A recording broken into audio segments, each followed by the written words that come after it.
Okay, I need to vindicate what I said before.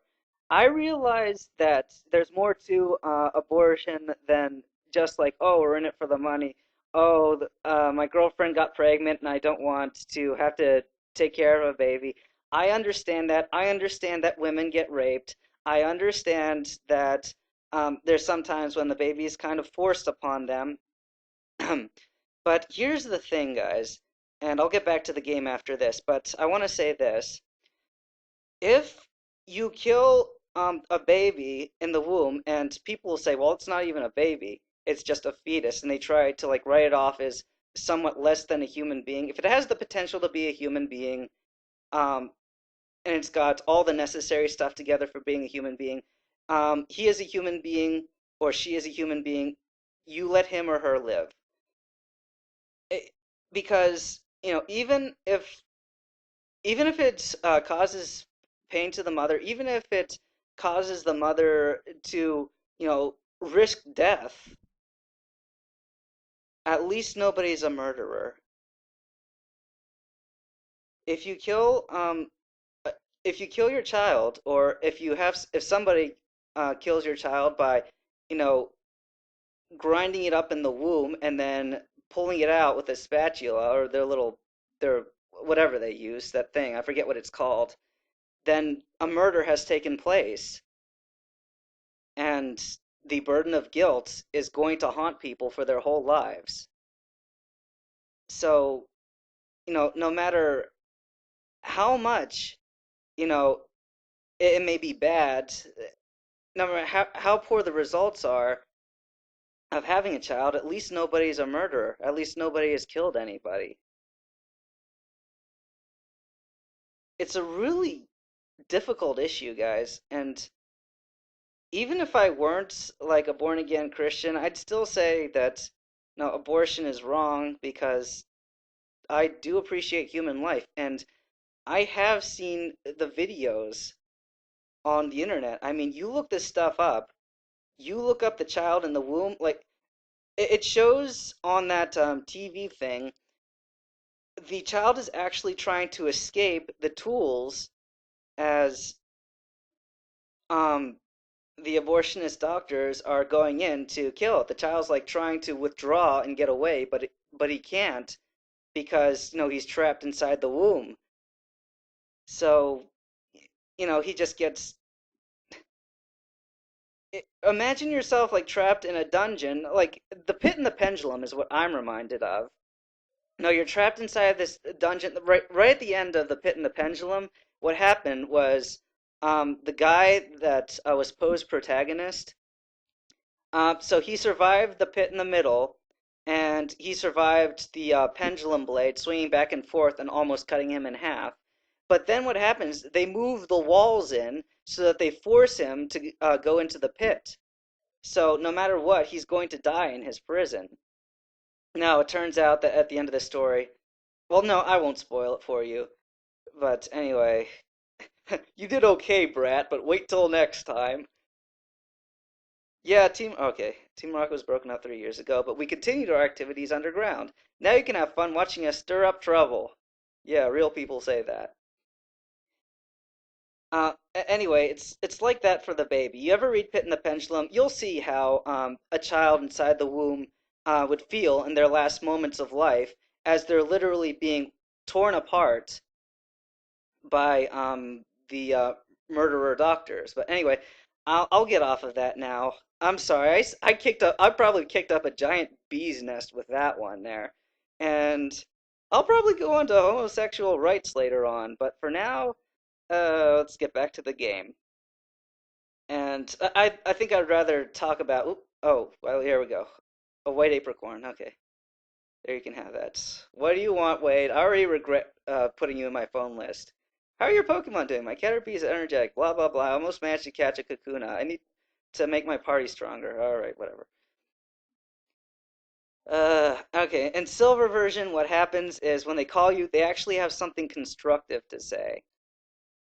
They'll actually be like, hey, I got this berry, you want it? Or, hey, I fished up this rare item, and I'll give it to you just because, well, you're some guy in my phone. or they'll say, let's see, what else do they say? And they say it in this game too. Do you want a battle? We're a lot stronger this time. But then they really are a lot stronger. Okay, let's see. Flaffy out front. Flaffy, here we go. This will be a double battle in the new games, I guarantee it. But for now, May, you want to see the leader? We come first. These twins, they're Powerpuff Girls. Check them out. You see that? Their heads are like 3 times the size of the rest of their bodies. There just needs to be a third one now, and they need to be pink, blue, and what was the last one? Yellow? I forget. But anyway, those twins, yeah, they're weird looking. But anyway, come on. Oh, of course, hit the space bar. Of course, why not? All right, so Thundershock you. It's like, oh my double goodness, our bug Pokemon lost. Oh, what a shame. You're really strong. This is like the third trainer now to say you're really strong to me. Like bug Pokemon are cool and tough. I'll prove it to you. Now, guys, come on. I hate to be the one to keep up the stereotype, but bug types in general are not that good. There are some rare exceptions, such as Heracross, which I'm going to try to get later on in this game as one of my lesser party members. And, then there's Pinsir, Scizor, Vespiquen. There are really good bug types out there. But for the most part, all right, Thunderwave. For the most part, they are kind of weak. All right, let there be no mistake about that. Bug types in general kind of got the short end of the stick. All right, so I got poisoned. I probably shouldn't have sold that antidote. I wonder if I have another one. Nope. Oh well. Okay, well I'll just abuse the space bar here, and boom, boom, boom, boom, boom, boom, boom. Yay, healed. And let's go back to the gym. Okay. See, just like that, I'm all better.